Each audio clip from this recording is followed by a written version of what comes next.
So if you could begin by stating your name and saying where we are. Okay, I'm Dave Smidebush, and we're at Escort Incorporated, which is the world headquarters for Escort Radar. And can you briefly explain what Escort Radar is? Escort makes premium automotive electronic products for cars, trucks.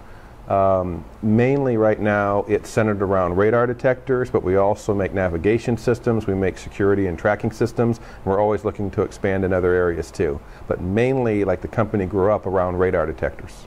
Great. And how did you get involved with Escort? I joined Escort about 3 years ago, so I'm their Vice President of Marketing and Customer Service, and I've always been involved in the automotive industry. I worked with General Motors for 30 years, so it was kind of a natural extension to work with a company that's involved with automotive products and automotive electronics.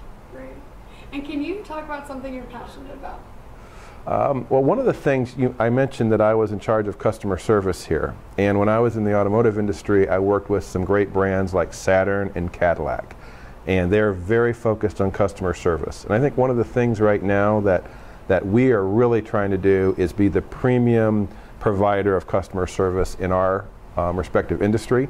But I think it's beyond work. I think it's how you treat others. I think it's how you kind of seek first to understand whether you're outside the work or inside of the work.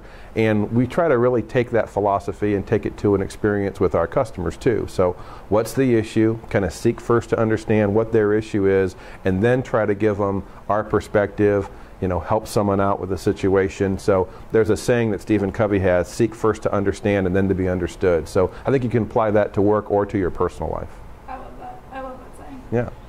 And can you talk about a challenge you've had to overcome working with Escort or in your experience? I would say I'll relate it back again with customer service. We had a recall at Saturn when we first launched our vehicles, and there was a seat problem.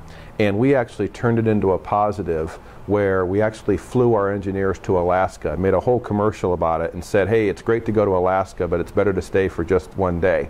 And it talked all about taking a problem that someone had and turning into a really positive.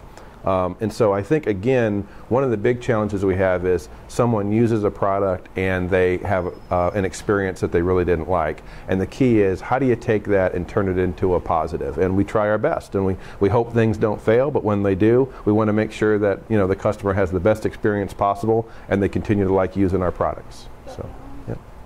And can you please tell me something that you're proud of? I love my family. I love the fact that I can practice some of the same values at work that I try to do in my personal life. And I think that, again, if you're trying to seek first to understand and try to understand the other person's perspective, whether it's at work, whether it's a team member, whether it's your child, whether it's your spouse, I think it hopefully tries to solve a lot of issues that you may have, no matter where you're at work or outside of work. So, like I said, I love my family, and I love working here at Escort. That's great. And really, that in a way answers my final question of, after all these experiences, is there a piece of advice that you'd want to share with others? 7 Habits of Highly Effective People, Stephen Covey. I'd read the book, because I think if you look at, think win-win, sharpen the saw, go through all of his 7 habits, I think it'd be a great read for someone. That's good. Thank you so much. All right, you're welcome.